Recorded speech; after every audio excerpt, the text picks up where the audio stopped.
So I did a post yesterday about youth sex offenders, and just sex offenders in general, and working with them.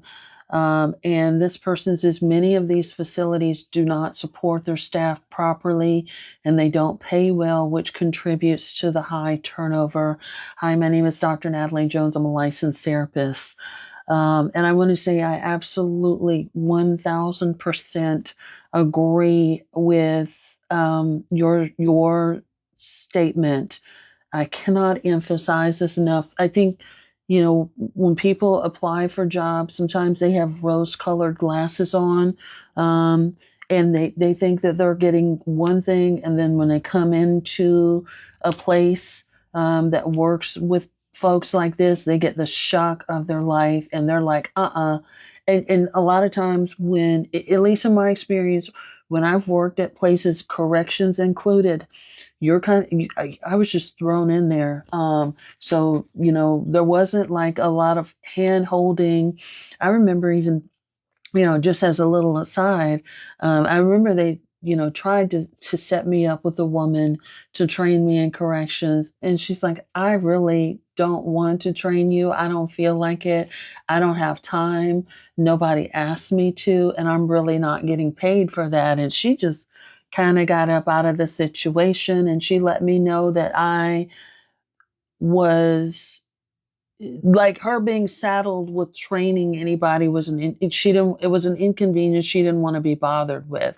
And so I feel like that's the situation for a lot of places. Either they don't have staff are so overwhelmed, or they're burned out so much that they're very resentful of having to train someone, so there's not one designated person, and so you're kind of thrown to the wolves and they tell you to figure it out.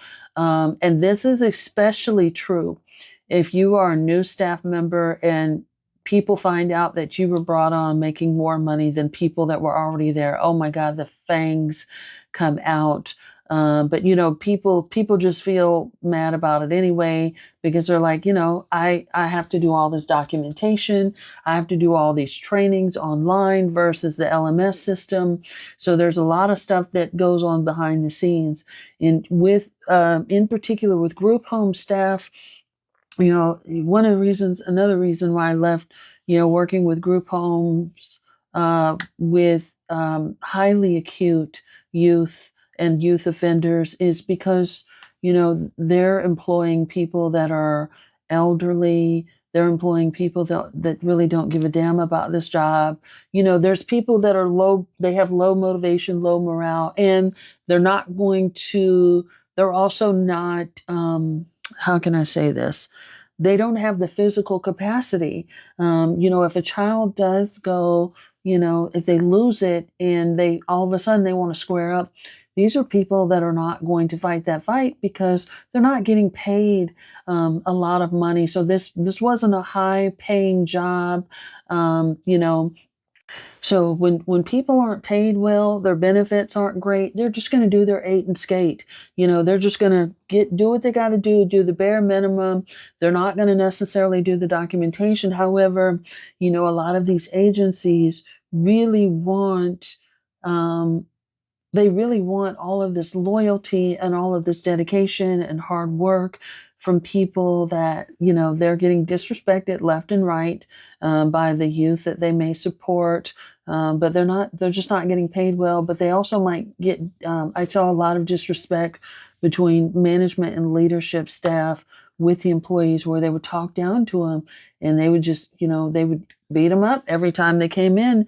And, but, you're not going to get a whole lot out of people that aren't being paid well. So you're not going to necessarily get people with a college diploma, or any other real mental health skills. You have like therapists and other people, caseworkers and people like that come in. So they may have a bachelor's or a master's degree, but as far as the regular day training staff, the night shift staff, the people that are there monitoring them 24/7. A lot of times they don't have a diploma. And same thing with working in corrections. When you work in corrections, when you talk about custody staff, A lot of these CEOs don't have necessarily a college degree. Some do, but a lot of them don't, which is why they like working there because they're going to get paid more than they would in a lot of other places, but they don't have a college degree. When most people get out of college, they want their degree to work for them.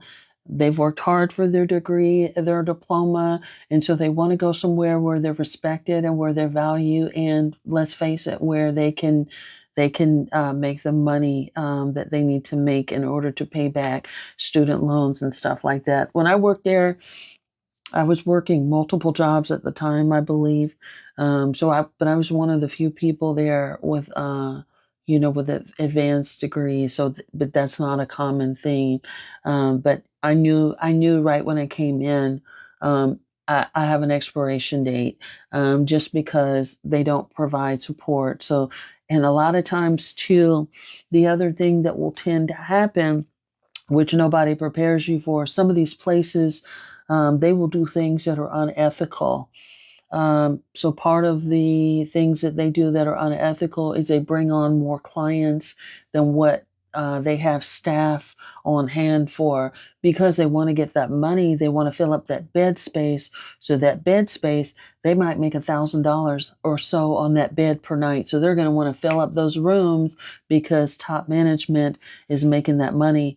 And so they don't care if that client, if certain clients are super aggressive or super dangerous, because they're making their overhead and that's what they really want to do.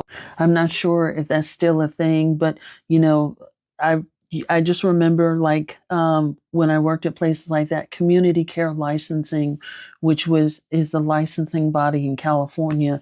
They would always be coming out because the agencies would be doing things that they weren't supposed to do. Um, and it wasn't just the agency I worked for. We worked with sister agencies too.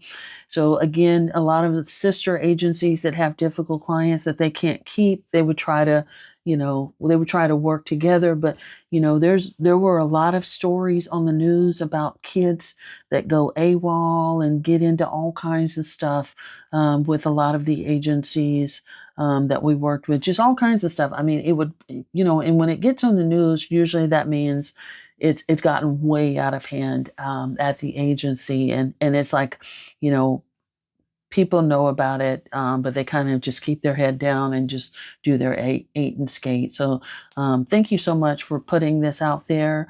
That's just some of the behind the scenes stuff that goes on, but there's so much that leads to high turnover outside of the violence and things like that. Thank you for putting this. Like, comment, share, and definitely give me a follow and subscribe to the newsletter.